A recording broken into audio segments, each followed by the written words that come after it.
Assalamualaikum warahmatullahi wabarakatuh. Pada kesempatan kali ini, kami akan membahas kebun salak dalam sudut pandang PHT. Kami dari kelompok 2 yang beranggotakan Desi Cahyanti dengan NIM 058, Nur Hovifah 059, Farika Aretama 060, Fujianti 062, Erika 064, dan Ahmad Rohim 076. Kami mencari sumber dari YouTube, salah satunya berlokasi di Kebun Koleksi Salak Nusantara, dan ada juga yang di Jalan Kaliurang KM 19 Yogyakarta. Selanjutnya akan dijelaskan oleh teman saya. Selanjutnya, saya akan menjelaskan mengenai morfologi tanaman salak. Nah, tanaman salak merupakan tanaman yang berbentuk perdu dan tidak memiliki batang, berduri banyak, dan beranak banyak. Nah, tumbuh menjadi sebuah tanaman berumpun yang sangat rapat dan kuat. Bagian batang menjalar ke bawah atau ke permukaan tanah, membentuk sebuah rimpang bercabang dengan diameter mencapai 10-15 cm. Next.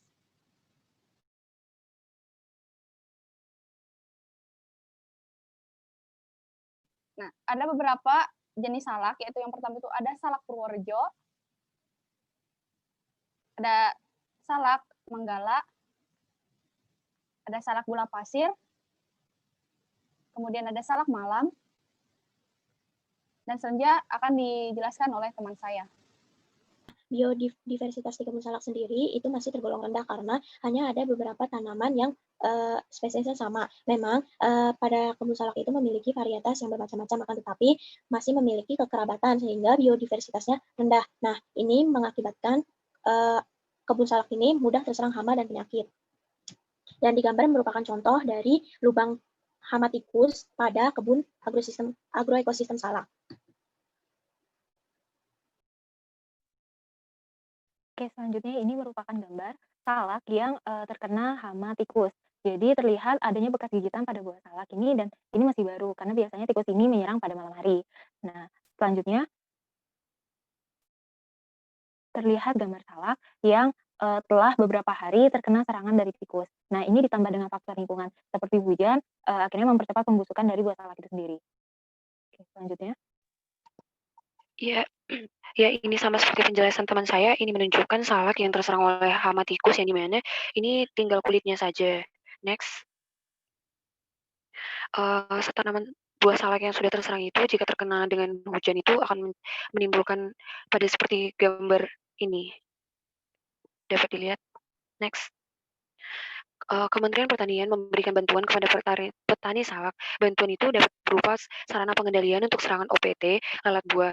Ini produksi salak pada Jawa Tengah itu, luas panennya itu ya seperti yang kita lihat, 8.888 hektar, sekitar 30.000 kepala keluarga itu kebanyakan bergantung pada panen salak. Sehingga Dinas Pertanian sangat serius dalam upaya meningkatkan produksi, kualitas dan nilai tambah komunitas salak untuk meningkatkan kesejahteraan masyarakat yang menanam salak. Oke, yang berikutnya ada hama dari tanaman salak, yaitu ada gendon yang menyerang penggerek tanaman salak. Next. Yang berikutnya yaitu ada pengendalian dari petani menggunakan insektisida untuk mengendalikan beberapa hama. Oke, teman-teman, bisa kita saksikan pada layar. Oke, sekarang kita akan masuk ke sesi diskusi. Apakah perkebunan salak itu memiliki agroekosistem yang sehat atau rentan terhadap serangan hama dan penyakit? Di sini dilihat dari sudut pandang PHT. Oke, bagaimana cara untuk membangun agroekosistem yang baik menurut PHT? Dari tanggapan Saudara Opi bagaimana? Terima kasih. Ya, di sini saya akan memberi tanggapan.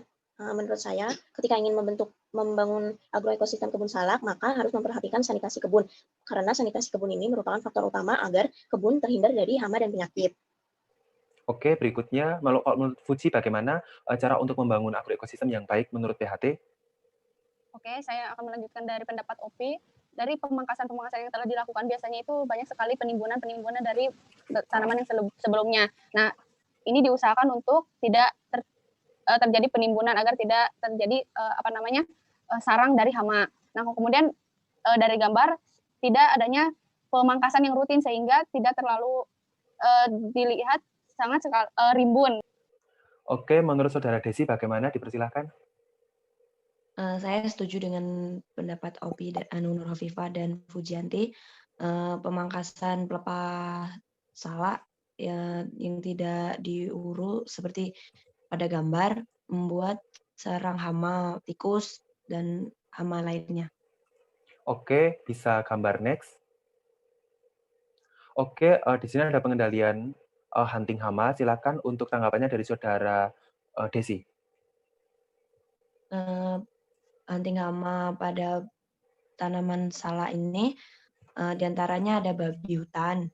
Cara pengendaliannya menggunakan perangkap atau diburu, yang melakukannya manusia. Oke, kalau menurut saudara Erika bagaimana? Dalam mekanik yaitu dengan menggunakan perangkap. Kapan dilakukan? Yaitu saat terlihat itu serangan yang disebabkan oleh celeng itu sendiri. Ini pengendaliannya bisa dilaksanakan oleh manusia. Oke, next gambar. Oke, apa yang dilakukan agar agroekosistem? Next. Kebun salak lebih tahan terhadap serangan hama dan penyakit, berikan alasannya dari sumber 6 PHT, apa dan kapan oleh siapa, kepada saudara Fariha, dipersilahkan. Jadi, ini merupakan kegiatan pemanasan, di tempat yang diduga, menjadi sarang tikus. Nah, ini dilakukan ketika, perkiraan populasi tikus ini sudah tinggi di lapangan dan, kerusakan yang ditimbulkan sudah merugikan petani. Nah, siapa yang melakukan oleh petani, bisa dilakukan dengan secara groyokan atau bersama-sama, gitu. Oke, berikutnya bisa next. Oke, di sini ada juga pengendalian. Jadi di sini apa dan kapan dan oleh siapa pengendalian tersebut dilakukan. Oke, kepada saudara Fujianti dipersilahkan. Oke, ini merupakan sebuah cara pengendalian yaitu dengan penggunaan atraktan. Nah, atraktan ini didapat dari bahan alami seperti tanaman selasi atau dari bahan kimia seperti metil iogenol. Nah, kapan dilakukannya itu saat mendekati panen, saat buah-buah salak itu mulai tumbuh. Nah, kemudian siapa yang melakukan pengendalian yaitu dengan cara dilakukan oleh petani salak tersebut. Oke, terima kasih atas tanggapannya. Bisa next. Oke, berikutnya ini merupakan salah satu cara pengendalian, yaitu agar agroekosistem salak itu lebih tahan terhadap serangan hama dan penyakit. Itu dilakukan oleh para petani dengan menggunakan tanaman Refugia. Apa itu tanaman Refugia? Merupakan salah satu tanaman yang dibudidayakan oleh petani yang berpotensi sebagai mikrohabitat bagi musuh alami, contohnya itu predator dan parasitoid. Beberapa varietas yang dapat ditanam itu seperti bunga kertas, seperti bunga matahari, bunga kenikir, terus ada lagi celosia, seperti itu. Oke, bisa next. Oke, bagaimana tanggapan saudara Opi tentang apa dan kapan dan oleh siapa kegiatan ini dilakukan? Ya, jadi kegiatan ini merupakan kegiatan perangkapan hama, di mana di sini ada light lab. Nah, lampu perangkap merupakan suatu unit alat untuk merangkap atau menarik serangga yang tertarik cahaya pada waktu malam hari. Nah, di sini itu menarik serangga hama penggerek seperti dari ordo Lepidoptera. Nah, kapan dilakukan? Yaitu ketika buah salak ini memiliki tanda seperti bekas gerekan karena hama penggerek. Nah, siapa yang melakukannya? Di sini dilakukan oleh para petani di perkebunan salak. Oke, selain kegiatan seperti tadi dijelaskan itu juga ada beberapa kegiatan yang dapat dilakukan seperti dengan menggunakan pengendalian agen hayati. Jadi pengendalian agen hayati di sini dapat dilakukan dengan menggunakan trichoderma, dapat juga digunakan PGBR yang bisa dikocorkan ke dalam tanah dan juga bisa menggunakan pengendalian hayati itu seperti menggunakan Beauveria dan Paeni. Seperti itu dapat dilakukan saat pengendalian hama tersebut jadi tidak merusak lingkungan. Oke, mungkin ada saran-saran dari tim kita ini berdasarkan ekonomi itu tidak memberatkan bagi petani atau justru memberikan dampak yang baik atau yang baru bagi petani justru dari pandang nilai ekonomi, mungkin saudara Opi bisa memberikan tanggapan.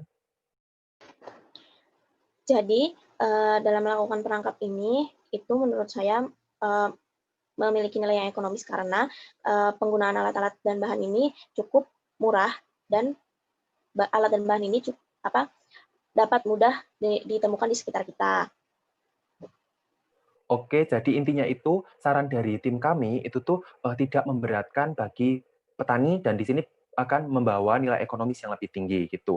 Mungkin dari saudara Erika akan menambahkan, persilakan.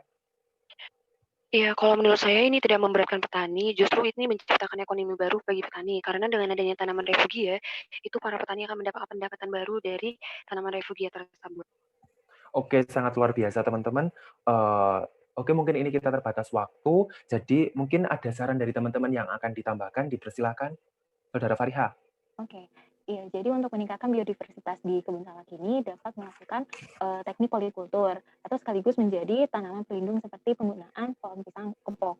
Nah, ini dapat menurunkan hama karena antara pisang dengan salak ini berbeda famili, lalu dapat menjaga suhu sekitar tanaman dan dapat menjadi nilai tambah untuk petani itu sendiri. Oke, terima kasih atas sarannya. Jadi di sini saya akan sedikit menyimpulkan tentang PHT, yaitu ekosistem dikelola dengan praktik yang baik berdasarkan ekologi yang diciptakan ekosistem berkelanjutan. PHT di sini yaitu garda terdepan dalam pengolahan hama dan penyakit, pengelolaan hama dan penyakit di pertanian, khususnya agroekosistem yang sehat dengan beberapa treatment-treatment pengendalian yang dicampur menjadi satu seperti kultural, seperti mekanik, fisik, dan hayati. Oke, sekian diskusi dari kelompok kami. Izinkan kami untuk undur diri. Teman-teman silakan untuk like, komen, dan share video ini. Terima kasih kami ucapkan. Wassalamualaikum warahmatullahi wabarakatuh.